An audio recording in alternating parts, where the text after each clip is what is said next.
Lost Spring, written by Annie's Chung. We are continuing the story of Sahib, who is the rag picker. The author comes across him and asks why he doesn't go to school. She gets a reply that there was no school in his locality. And then she makes a fake promise that she would open a school for him. She is aware that she would not be able to fulfill his promise. Then she talks to the boy and gets to know that his parents came to the city in search of better life from Bangladesh. But he ended up living on the streets. They came to Delhi from Bangladesh in the year 1971 as their house was swept away by repeated storms. Then they began to live in Simapuri, which is in the outskirts of Delhi. She explores the life in the slums of Simapuri, the place where Sahib lives. They live without any identity like the ration card or voter card. After all, filling the stomach is more important than an identity. It is very pitiable that the garbage that others throw away is like gold to them, and they end up looking for food and livelihood on that. The story explores the problem he faces, getting exposed to hazardous waste in the garbage dumps, walking about barefoot, no nourishment or clothes on his body. Sahib, like many other children of the slum, was a rag picker. Let us go ahead with this story. My acquaintance with the barefoot rag pickers leads me to Simapuri, a place on the periphery of Delhi, 8 miles away from it metaphorically.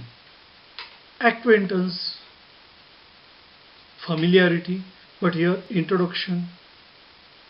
Now she is introduced to these rag pickers, or she has become familiar with these rag pickers. And because she knows these rag pickers, she thinks of Simapuri where they have settled down, where they are living. This place is on the periphery of Delhi. It is in the outskirts of Delhi. It is in the outer area of Delhi. Though it is very close to Delhi, which is a very developed city, it is very different from it metaphorically, symbolically. 8 miles away from it, it is totally different from it. So we can see on one hand lot of development in Delhi. But when you see Simapuri, which is very close by, which is located in the outskirts of Delhi, we can see the kind of development which has not taken place. Totally backward area or undeveloped area. Those who live here are squatters. Those who are living there in that Simapuri area, they are the settlers who have come from Bangladesh back in 1971. Sahib's family is among them. Sahib's family also has come from Bangladesh in the year 1971. By then, how was Simapuri? Simapuri was then a wilderness. It was an empty place. It was totally undeveloped area at that particular time. It still is, but it is no longer empty. That emptiness we can see even now because there is no development. But now what do we find? We find in structures of mud. We find structures of mud with roofs of tin and tarpaulin, devoid of sewage, drainage or running water, live 10,000 rag pickers. So who are living there in Simapuri? There are nearly 10,000 rag pickers living there. They have got kacha houses. Their houses are made of mud. They have, and the roofs are of tin and tarpaulin. So it's a totally undeveloped kind of structure that is there. And then that those houses do not have sewage facility, drainage facility, or running water, or water. And in such kind of place, they are all living there. So there was no sewage facility, drainage facility, or running water facility there in that particular area. So they are living in very unhygienic conditions. So it was a piece of wasteland earlier. Now also it is like that. So there is no development that has taken place. And those people who are living there, they have lived there for years together without an identity, without permits, but with ration cards. But they have got ration cards that get their names on voters list and enable them to buy grain. So they have got ration cards, they have got voter cards, and that helps them to buy grain. Food is more important for survival than identity. If at the end of the day we can feed our families and go to bed without an aching stomach, we would rather live here than in the fields that gave us no grain. Say a group of women in tattered saris. A group of women, they are talking about survival. In tattered saris, they are wearing torn saris. At the end of the day, if they are able to get food for their families, that is enough for them. They are not worried about anything else. They are not worried about their comforts. What they want is, they want to earn their livelihood. They want food for their stomachs. That's all. They want to survive in this world. When I asked them why they left their beautiful land of green fields and rivers, these squatters, these settlers, they have come from Bangladesh. They have left their beautiful land of green fields and rivers. So they left that place and they have settled down here in Simapuri, where there is a garbage dump, and the profession they have got is rag picking. Now they have settled down there illegally. They don't have any identity. So government has not permitted them, but they have settled down. Politicians have provided them ration cards and voter cards. And because of these ration cards and voter cards, they get grocery, they get ration for their family. And that is enough for them. When women were asked the question, why did they leave their homes in Dhaka, which is a beautiful land of green fields, then they reply, wherever they find food, they pitch their tents that become transit homes. So wherever they have found food, they have gone to those areas, they have gone to those places. And later they have come to Simapuri and they have settled down in Simapuri because they get the food what they require for their life. And survival in Simapuri means rag picking. Once you come to Simapuri, only job what you can do is rag picking. And because of that they can survive. And they reply, if they were able to satisfy the hunger of their families and sleep well at night, they were happier to live in Simapuri than those fields in Dhaka which were ruined and gave them no food. So what is ultimately very important is for them survival. And that is the reason why these people have come. These people have travelled in search of food, and wherever they have found, they have set up this temporary home and they have started living there, and later they have made Simapuri as their permanent place. Through the years it has acquired the proportions of a fine art. Garbage to them is gold. Now they find lot of valuable things there. For these rag pickers, the garbage was as precious as gold. These families searched the garbage dumps and got things which they sold to get the food. They gathered torn or damaged sheets which were used to cover the roof of their homes. This did not cover them well, but that was enough for them, which provided them shelter. It is their daily bread. That garbage, what they are getting from that valuable things, precious things, that will provide them daily bread, a roof over their heads. It will provide them protection during the sunny days, during the rainy days. Even if it is a leaking roof, it doesn't matter during rainy days. But for a child, it is even more. But for children, it is not merely means of a survival. It is more than that. Probably something very interesting, something very valuable they find there in the garbage dump. I sometimes find a rupee, even a 10 rupee note. Sahib says, his eyes lighting up. So Sahib is very happy to say that sometimes he found a rupee and even 10 rupees notes in that dump. When you can find a silver coin in a heap of garbage, you don't stop scrounging, for there is a hope of finding more. If you are able to find a silver coin there in the garbage dump, one keeps on searching, scrounging, one keeps on looking for or searching. And you don't simply stop searching, you keep on searching more and more, and then there is a hope for you to find more. For those children, it is more than survival. It seems that for children, garbage has a meaning different from what it means to their parents. For their parents, it's a means of survival. But it is more than that. Probably something wonderful thing can be there in that garbage. For those children, the garbage dump was a means of fulfilling their dreams, although partially, while for their parents, it was merely to aid their survival. It was merely to provide their basic need: food, clothing, and shelter. But for these children, it is wrapped in wonder.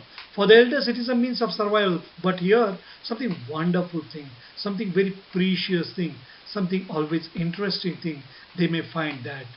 And kind of, it's a play kind of thing for them. It's a wonderful kind of thing for them. They're just waiting with hope, something very valuable, they'll find that. Probably it's a kind of lottery for them. One winter morning, I see Sahib standing by the fenced gate of the neighborhood club, watching two young men dressed in white playing tennis. I like the game, he hums, content to watch it standing behind the fence. I go inside when no one is around, he admits. The gatekeeper lets me use the swing. So one winter morning, the writer saw that Sahib was standing there by the fence of a club. So who were there? There was a tennis game going on there. He was watching a tennis game, and it was played by two young men. They were playing the tennis there. Sahib liked the game, but did he effort to go there? Very poor. A rag picker. How can he go and play there tennis? Sahib liked the game, but could not play it.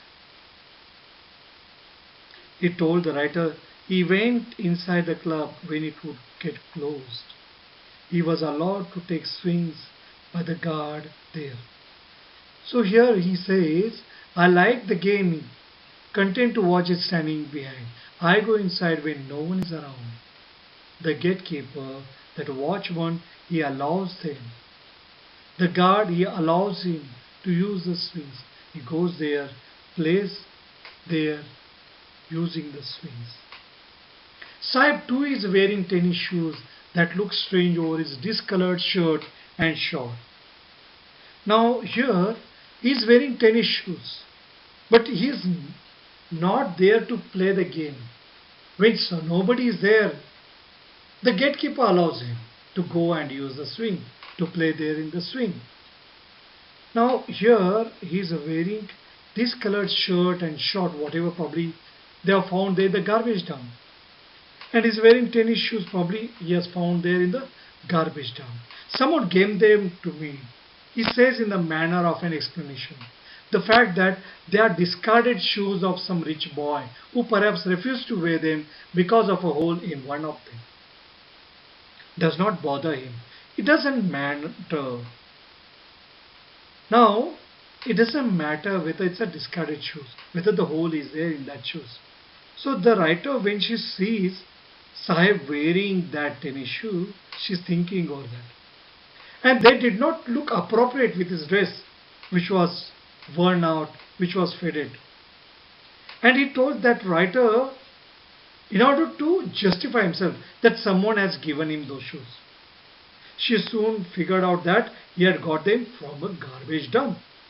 They must have been thrown away by a boy from a rich family because probably he did not want to wear them. Probably they had a hole or two in them, due to which he didn't want to wear those shoes. For one who has walked barefoot, even shoes with a hole is a dream come true. But the game he's watching so intently is out of reach. He can wear shoes, no problem, which are discarded ones. But the game which tennis plays playing there, he can't play that. He can't afford that. It is out of his reach. He can never play that game. This boy walked barefoot, and to wear a shoe even with a hole was like a dream for him. Although due to the garbage dumps, Sahib's dream of wearing shoes had been partially fulfilled, but his desire to play tennis would never be fulfilled because of the strata to which he belonged to, because he was too poor to play that game. This morning Sahib is on his way to the milk booth. In his hand is a steel canister. So far what we have seen, Sahib as a rag picker. But now, one day morning, when the writer met Sahib, he was on his way to the milk booth. In his hand is a steel canister. So what was he holding? He was holding a steel kettle. It was a tea kettle. It was a tea container. He told her that he had got a job at the nearby tea stall. I now work in a tea stall down the road, he says, pointing in the distance. I am paid 800 rupees and all my meals. Now here he is paid 800 rupees and is also provided all the meals. So where is he working? He is working in a tea stall. And how much he is earning? He is earning 800 rupees. Besides that, he gets food too. Does he like the job? I ask. His face, I see, has lost the carefree look. So his face has lost that look. So earlier there was no problem, but now he has got a master there.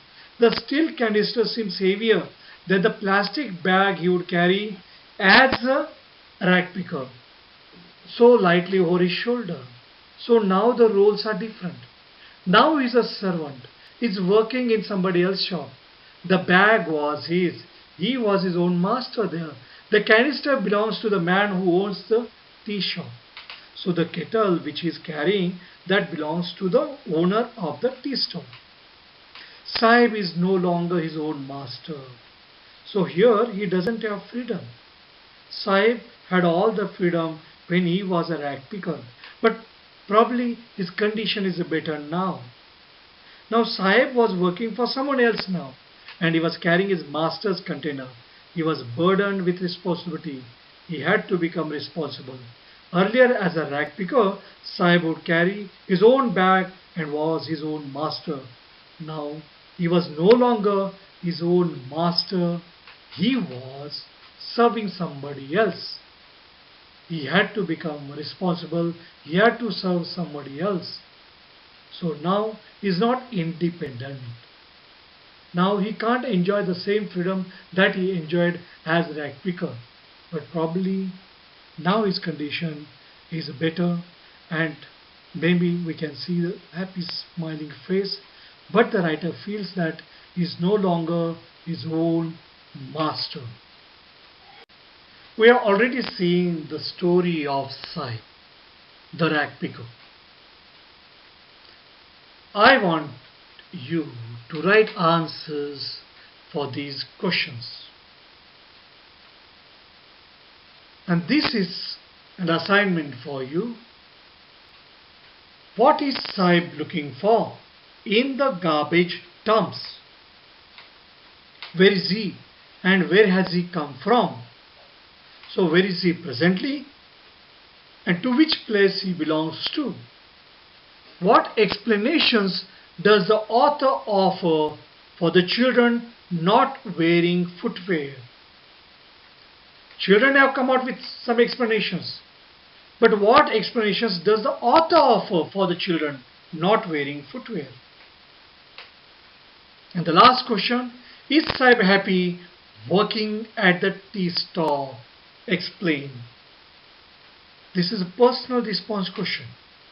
Is Saib happy working at the tea stall? Explain. So write the answers for these questions.